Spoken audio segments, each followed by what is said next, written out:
विरासन।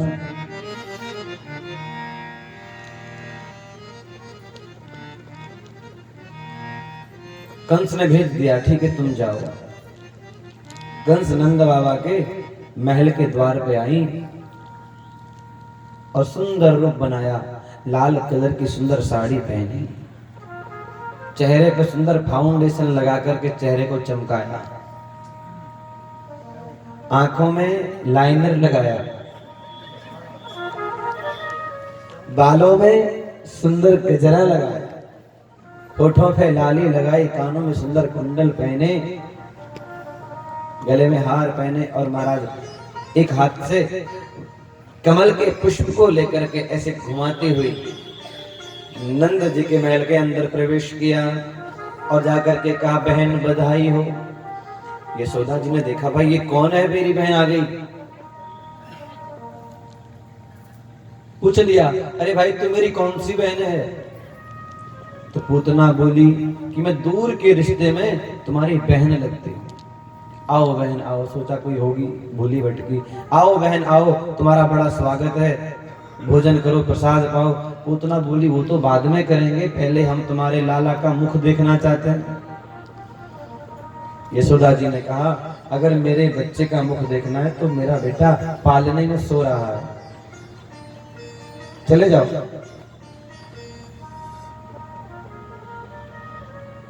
पूतना गई, जैसे ही भगवान ने देखा, ओहो मौसी जी आ रही है। मौसी जी को देख करके हमारे बाल गोपाल जी ने आंखें बंद कर ली।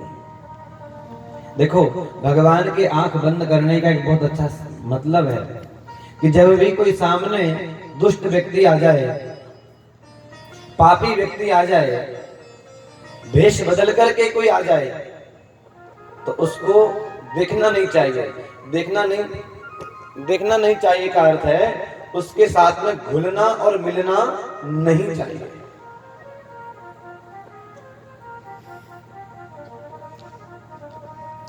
कारण तो लिखते हैं, भगवान ने नेत्र बंद क्यों किए? चराचरात्मास निमिले क्षण। भगवान ने पूतना को आते देख करके अपने नेत्रों को बंद कर लिया। इसका कारण यह है, ये भगवान पूतना कौन है? पूतना 3 अक्षर है। पूतना, पूत अर्थात बेटा, ना अर्थात नहीं, जिसका कोई पुत्र नहीं है। तो भगवान ने कहा ये पूतना है अविद्या। देखो राम जी ने सबसे पहले किसको मारा था? ताड़का, 3 अक्षर है, पूतना। राम जी ने मारा ताड़का को, और भगवान कृष्ण किसको मारेंगे अभी? पूतना को। दोनों में 3-3 अक्षर हैं, दोनों ही अविद्या हैं, बस फर्क इतना है, राम जी ने आंख खोल करके उसको मारा, ताड़का को आंख खोल करके मारा, और हमारे प्रभु ने आंख बंद करके ही पूतना का उद्धार कर दिया। कारण भगवान कृष्ण योगेश्वर हैं, और जो योगेश्वर होते हैं उनके योगी व्यक्ति के हृदय में ही, चित्त में ही सारी लीलाएं होती हैं, बाहर कोई लीला नहीं होती। इसलिए मेरे प्रभु कृष्ण ने नेत्र बंद करके पूतना का उद्धार किया। एक बात। दूसरी बात, ये बात समझाने के लिए मैं आपको समझा देता हूं कि अंदर सारी लीलाएं कैसे होती हैं। एक बार स्वामी विवेकानंद विदेश में किसी शहर में, दूसरे देश के किसी शहर में अपना प्रवचन कर रहे थे, प्रवचन दे रहे थे। अचानक से भूकंप आने लगा। जैसे ही भूकंप आया, सब लोग बाहर भागे, हॉल से बाहर भाग गए, और विवेकानंद जी ऐसे ही बैठे रहे। लोगों ने आकर के कहा, बाबा इतना भयंकर भूकंप आया, बिल्डिंग ऐसे ऐसे हिल रही थी, और अगर अभी गिर जाती तो क्या होता? आप भागे क्यों नहीं? सब भाग गए, आप क्यों नहीं भागे? विवेकानंद जी ने कहा, भैया भागे तो हम भी थे, भागे तो हम भी थे, फर्क इतना था कि तुम बाहर भागे और हम भीतर भागे। भीतर भागने का मतलब यह है प्रपंच से अपने मन को हटा लेना। जब देखो कि अब मरने का समय आ गया है तो हरि का चिंतन करो, भगवान का चिंतन करो। भगवान को याद करना ही भीतर भागना है, संसार का चिंतन करना ही बाहर भागना है। महाराज भगवान ने नेत्र बंद क्यों किए, इसके विद्वानों ने 21-22 अर्थ बता दिए। कुछ अर्थ सुन लीजिए।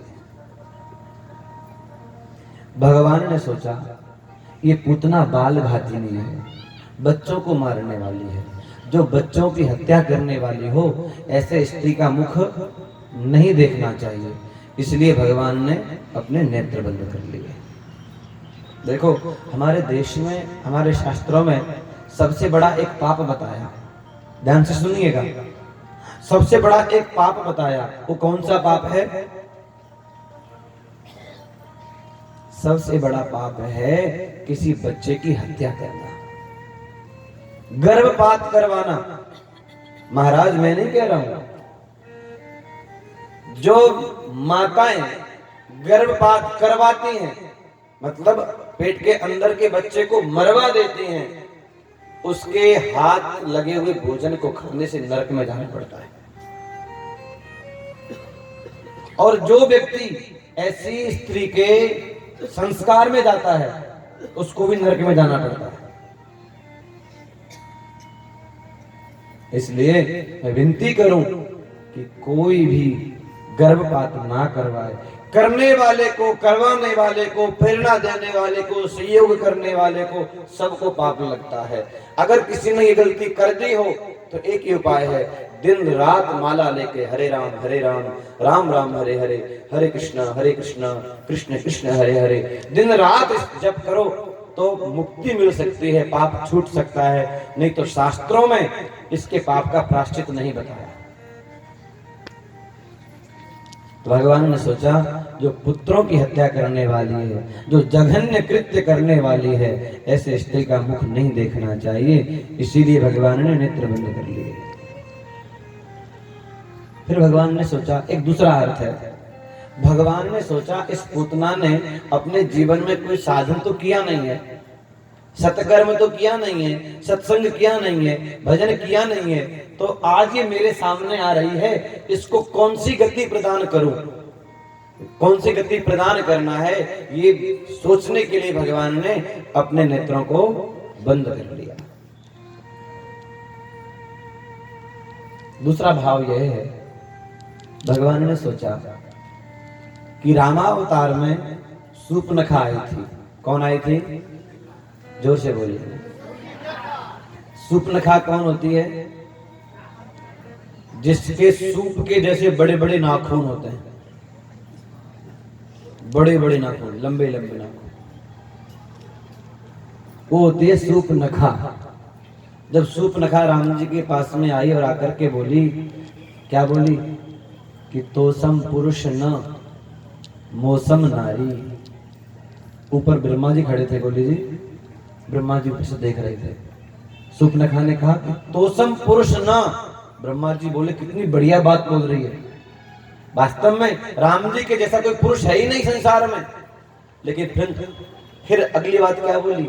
न मौसम नारी, मेरी जैसी भी कोई ऐसी सुंदर स्त्री भी नहीं है। ब्रह्मा जी बोले वाह, कितनी बढ़िया बात बोल रही है, और वास्तव में सूर्पनखा जैसी कोई नारी भी नहीं है। क्यों? जो खुद की बड़ाई खुद ही कर रही है और अपने लिए पति खुद ही खोजती फिर रही है। वो क्या बोली राम जी से कि मैंने त्रिलोकी में खोज खोज करके देख लिया, मेरे अनुरूप मुझे कोई पति नहीं मिला। भगवान बोले धन्य हो गए भाई, जो खुद के लिए अपना पति खोजने में घूम रही है, ऐसी स्त्री का मुख नहीं देखना चाहिए।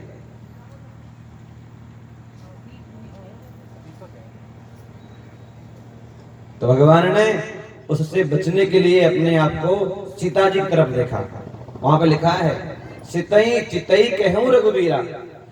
बात को कर रहे हैं सूर्पनखा से और देख इसकी तरफ रहे हैं, सीता जी की तरफ। तो राम जी ने, भगवान कृष्ण ने सोचा, उस समय तो सीता जी पास में थी, आज तो राधा जी पास में है नहीं, इसलिए मेरे प्रभु ने नेत्र बंद कर लिए। इसका मतलब आपके जीवन में कभी बुराई आए, कोई बुरा कृत्य करने वाला व्यक्ति आए, उसकी तरफ मत देखो। किसकी तरफ देखो? भगवान की तरफ। दूसरा, भगवान ने सोचा कि कोई भी शुभ काम करने से पहले गणेश जी की वंदना कर लेनी चाहिए। तो मेरे प्रभु ने नेत्र बंद करके गणेश जी की वंदना की। शुभारंभ करते हैं ना कोई भी काम, तो किसको पुकारते हैं? गणेश जी को। तो हमारे प्रभु नेत्र बंद करके गणेश जी को याद कर रहे हैं। आइए एक गणेश जी की प्रार्थना सुनते हैं।